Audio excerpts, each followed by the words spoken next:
Attention mga SSS pensioners. Second tranche 1,000 pesos pension increase. Pinaka-latest update ngayong buwan ng Marso ating aalamin. Ito ba ay aasahan na ngayong buwan ng Marso? Pag-uusapan natin sa video na ito. Hold up.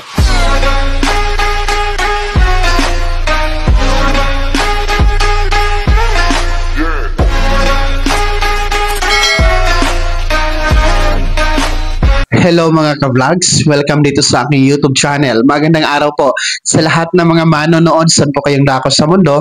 Kumusta kayo mga ka-vlogs? Eto ha, makinig mga pensyonado ni SSS dahil alamin natin ang pinaka-latest update ngayong buwan ng Marso dito sa inaantay ninyo na second tranche 1,000 pesos pension increase. Ito nga ba ay maibibigay na at aasahan ngayong buwan na ito? Mamaya-maya pag-uusapan natin. Pero bago ang lahat, kung bago ka pa lang dito sa aking YouTube channel o di kaya hindi ka pa nakasubscribe, abay, click nyo muna at yung subscribe button na nasa baba. Huwag yung kalimutan na pindutin ang notification bell, ilagay niyo po sa all para naman updated kayo sa lahat ng mga videos na aking i-upload.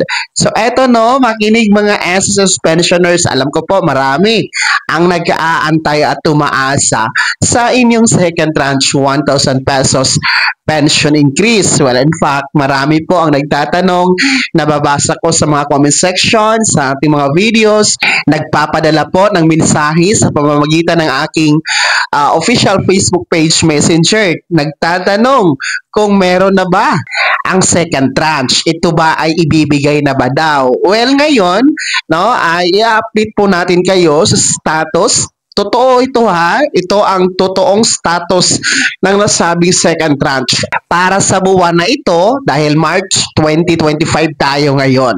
Ang dami kasi nating nakikita, nababasa at napapanood na mga impormasyon dito sa YouTube, no, maging sa Facebook at maging sa mga websites na di umano ito ay ibibigay na. So alamin natin ang buong katotohanan, no, yung hindi fake news, no, ibigay po natin sa inyo nang sa ganun ay maging aware po kayo mga pensyonado. Una po sa lahat, no, ipaparinig ko po sa inyo ang mensahe ni SSS President Joseph D. Claro hinggil dito sa kanyang last na pahayag, no, dahil hindi pa naman ito sundan, no, ito yung last na pahayag niya hinggil dito sa second tranche 1,000 pesos pension increase. Narito, pakinggan ha at panoorin and of course intindihin ang sinabi po. During the last administration, nagbigay ng increase ng 1,000 pesos the former president, and ang impact nito sa fund life ng SSS biglang naging up to 2032 na lang at that stage. So 14 years na lang ho ang buhay ng fund life ng SSS. I'm happy to report that as of the moment, we have already doubled the fund life. It's now 28 years up to 2053. But then actuarial ho kasi ito eh. Ang ideal, kung tatanungin nyo, kasama ko dito ang aming chief actuary, si Senior Vice President Ed Cruz, 68 years ho sa actuarial science ang ideal for a pension fund. And the reason why meron tayong tinatawag na fund life is because defined ho ang benefit ng SSS. And that is something that we will be working on this year, about studies on how to convert from being purely a defined benefit to a variable benefit na. Ano hong impact nito? Sa ngayon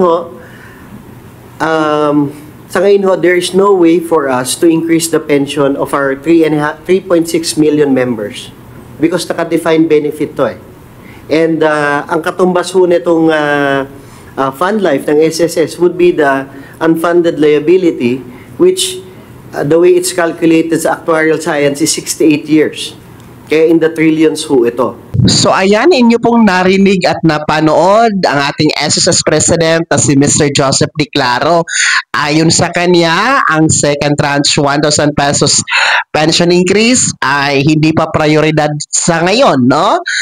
Ng SSS. Yun po yung essence, no? Kung atin pong intindihin yung laman ng kanyang sinasabi sapagkat nalagay nga po sa alanganin ang buhay ni SSS noong 2017 matapos ibigay ang first tranche, no? So, nagkaroon po yun ng pangamba sa SSS na ito ay mamamatay, no, sa madaling panahon dahil sa naibigay na first tranche last 2017. Kaya nga po nagkaroon talaga ng Social Security Act noong 2018 na magkakaroon po ng taas kontribusyon. Nang sa ganon ay madagdagan po, no, ang buhay ni SSS sa pamamagitan ng pagtaas ng kontribusyon. So pinatupad po noong 2019 ang first tranche contribution rate hike increase, no, and sinundan nga po ito ngayong taon, no, starting noong January 1, 2025 ang second tranche contribution rate hike increase na kung saan nga po dahil dito sa mga increase na ito ay instead of 2032 naging 2053 po ang buhay ni SSS. Kahit pa paano mas malawig, no, mas mataas or mas pinataas, mas pinahaba ang buhay ni SSS, no, dahil sa contribution rate hike. Kahit na marami ang umaangal sa ating mga ka-vlogs, no, na dahil dito sa dagdag na contribution, no, marami po ang umaangal. Pero wala tayong magawa dahil kailangan natin ito sundin sapagkat tayo din naman po mga miyembro at pensyonado ng SSS ang maapektuhan. And of course, yung next generation, wala na po silang makukuha, no, sa SSS dahil nga po mamamatay na po. In short, bankrupt na po si SSS. So in short, itong second tranche 1,000 pesos pension increase sa ngayon, mga ka-vlogs, ay hindi talaga ito maibibigay pa ni SSS.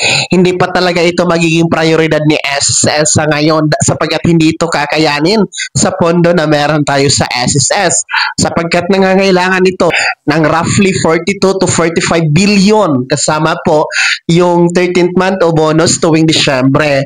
So napakalaking halaga ang kailangan nito, no?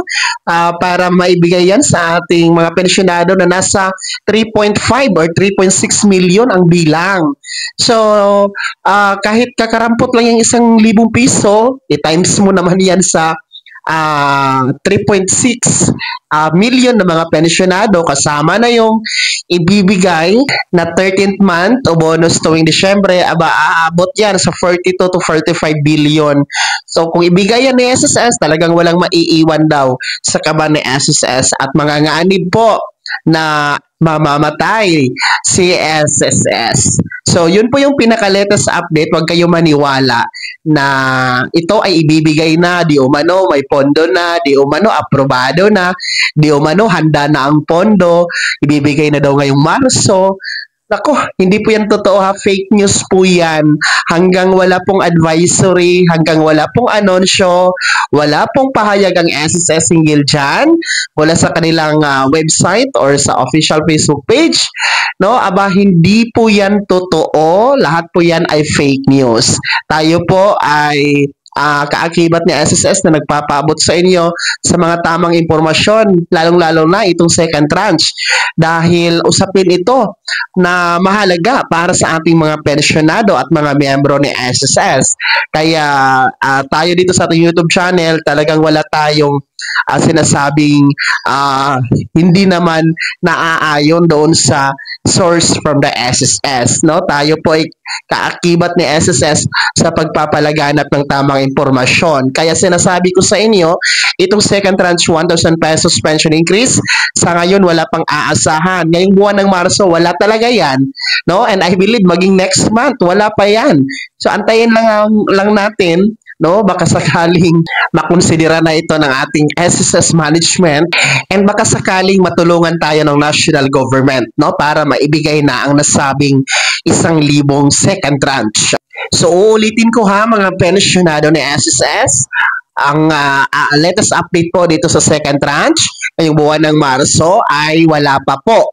Hindi pa ito maibibigay, wala pang dagdag sa makukuha. Kaya naman mga SSS pensioners and members, ano po yung komento at reaction sa balitang ito? Ibahagi niyo po sa comment section na nasa baba, pakilakip ng mong pangalan at kung taga saan kayo.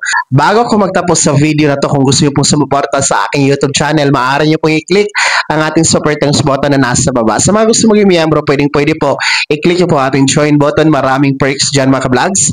Be my member now. Sana'y naging gabay ang video na to kahit paano na pag-uusapan natin ang mga mahalagang bagay-bagay na may kinalaman sa pagiging miyembro at pensyonado sa SSS. Kung hindi ka pa nakasubscribe dito sa aking YouTube channel, maaari nyo nang i-click ang ating subscribe button na nasa baba.